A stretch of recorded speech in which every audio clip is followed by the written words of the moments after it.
This is a closer look with the monitor. I'm Craig Blumenshine from Prairie Public.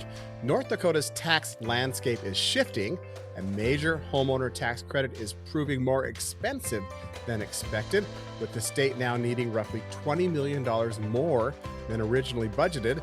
At the same time, new limits on how much local governments can raise property taxes are creating tensions for cities, counties, and school districts trying to balance their budgets. To help us understand what's happening and what this could mean going forward, we're joined by North Dakota Monitor reporter Mary Stoyer, who's been covering this issue from Bismarck. Mary, welcome back to A Closer Look with the Monitor. Hello. Let's start with your reporting. What did lawmakers learn this week about the cost of the homeowner tax credit? So State Tax Commissioner Brian Crossius in a committee meeting told lawmakers that by his estimate, the program would probably cost about $20 million more than budgeted for this current budget cycle. And the reason is because it's been popular. Is that right? Commissioner Crossius said that more people know about it now that the program's been around for a few years. Lawmakers also raised the subsidy from $500 to $1,600 each year. And so Commissioner Crossius was kind of saying that that's pulled a lot more people in to, go out of their way to apply. Did they give statistics, Mary, on how much that change from $500 to $1,600 has influenced participation? No, they didn't give specifics, although another part of it is that the application window for this year hasn't closed yet. It closes April 1st. But last year, I believe the participation rate was already at 95%. So, it was already most eligible people applying. Mary, I want to point out to listeners that they can go to tax.nd.gov/PRC. That's the Primary Residence Credit website, and they can begin the process for their primary residence application if they want to get that in before the deadline that you just mentioned. Mary, from the state's perspective, how big of a concern is the shortfall? Is a $20 million shortfall manageable? Or from the state's perspective, is it signaling a larger issue? Lawmakers didn't seem concerned during the meeting. Commissioner Crossius did mention that back when the budget was passed last year, he did tell people he didn't think the appropriation would be enough, and so that the state should expect for his agency to have to come back to ask for more money. So even though this expense wasn't penciled in, it didn't exactly come out of the blue either. Along with this issue of property taxes, of course, is the property tax cap. And that means that communities cannot raise taxes more than 3%. Why was that put into place, Mary? What's the feeling behind the reason why the legislature really needed to do something with what some people may have thought were runaway taxation problems?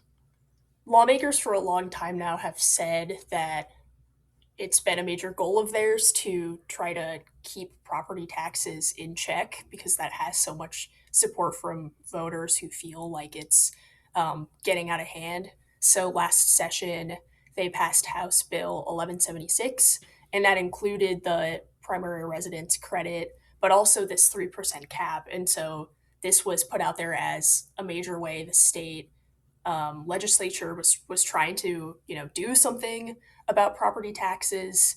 And by limiting how much they can increase every year, they were trying to send the message to voters that, hey, here's some assurance that your property taxes won't keep going up at larger and larger intervals. You had a chance to speak, Mary, with local government groups who are saying, hey, this is a problem for us, I think. What are they telling you, and what are they telling lawmakers about how the cap is working so far?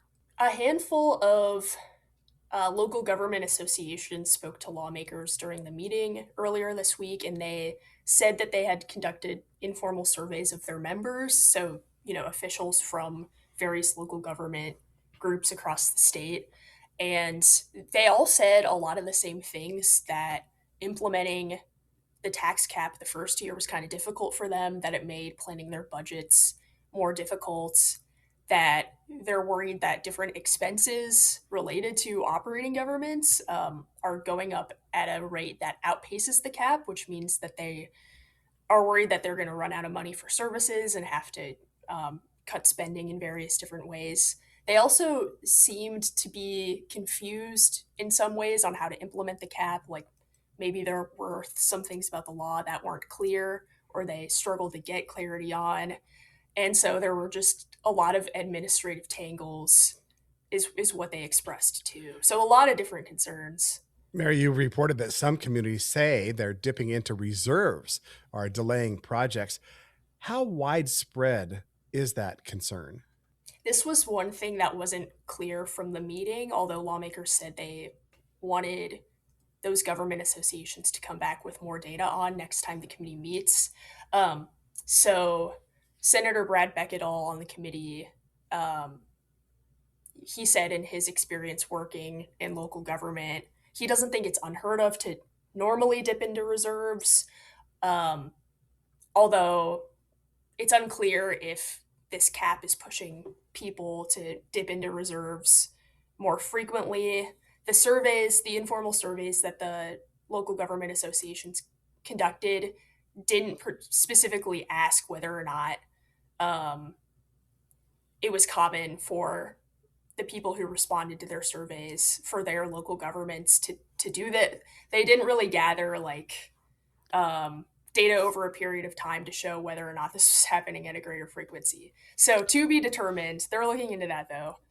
Mary, I should point out that local governments have retained technically the ability to ask voters to exceed the cap when they feel it's appropriate, but that's not happening too much yet at this case. Mary, the phrase tax fatigue came up in testimony and in your reporting. How significant is that politically? This was a phrase used in testimony from the former mayor of Horace, Corey Peterson, and he said he spoke at the end of the meeting, kind of after he heard those local government associations talking about the results. And he mentioned that there might be some hesitancy on the part of local governments to try to increase the cap because they don't know that voters would respond warmly to that, so to speak. And so they kind of seem to express being in a situation where they don't like the 3% cap. They have this potential avenue to increase it, but they don't have faith that that would be worth the effort. Potentially, we that um, I should say as a caveat, this was sort of a conversation based around those informal polls, and there wasn't enough conversation to really get a solid sense if that was the truth, but that's sort of what some committee members and some people who offer testimony um, were were guessing was the root cause of some of this. Are there ideas now that are forming or proposals forming that may adjust the law in the next legislative session, whether that's raising the cap, tying it to inflation, maybe adding exemptions? Are there new ideas being tossed around? There are the legislative committee hasn't really bit on any specific policy change. Um, they said that it's kind of still too early on in the year for them to look at specific policy changes, although those may come up during their meeting in June. One interesting one that was raised was, like you said, specific exemptions for specific costs, like emergency services, etc. The Association of Counties even proposed having an exemption for election costs because the cap doesn't really consider the fact that counties every other year have to pay for elections. And so, their budgets look very different from year to year. How do you implement that with a cap if there are sort of like inconsistencies with the budget in that way? So I think that I'll be really interested in particular to see whether or not lawmakers are amenable to discussing that. There are still kind of a lot of different ideas being floated around, and the committee hasn't decided on a specific direction, if any, that they would take. Lawmakers, I think, initially indicated they expected adjustments. What's the timeline for potential changes? I believe the deadline for communities to propose potential ballot measures for the general election to change the cap would be a couple months out of the general election. And then, of course, any actual policy change to the law, to state law, would have to be proposed in the 2027 session next year, early next year. I guess the point of the conversation is stay tuned. There's more to be talked about and decided, but homeowners should be paying attention right now, especially with the April 1st deadline for the tax credit looming, so to speak. And that website address is tax.nd.gov/PRC for the primary residence credit. Listeners should go there if they have not yet applied for that credit. Mary, stepping back, based on your reporting, do you feel that North Dakota thinks they're striking the right balance between tax relief and maintaining local services, or is there a lot more work to do? That's a good question.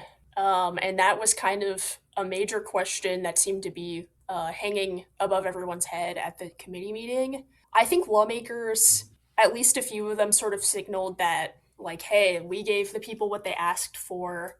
Local governments, if you want some of your taxing authority back, you need to fight for it, like present it to the voters and have them decide. And I'm sure, on the other hand, some of the representatives of the local government associations would say it's not that easy, like this has created a lot of administrative hurdles for us. So remains to be seen. I think they'll be talking through that question a lot this year and in the coming years. That's Mary Stoyer. She's a reporter with the North Dakota Monitor. She joins us from Bismarck, and you can read more from Mary and her colleagues at the North Dakota Monitor at northdakotamonitor.com, a site that is free from subscriptions or paywalls. And I'll add that no one covers state government like the Monitor does, Mary. So congratulations for your work.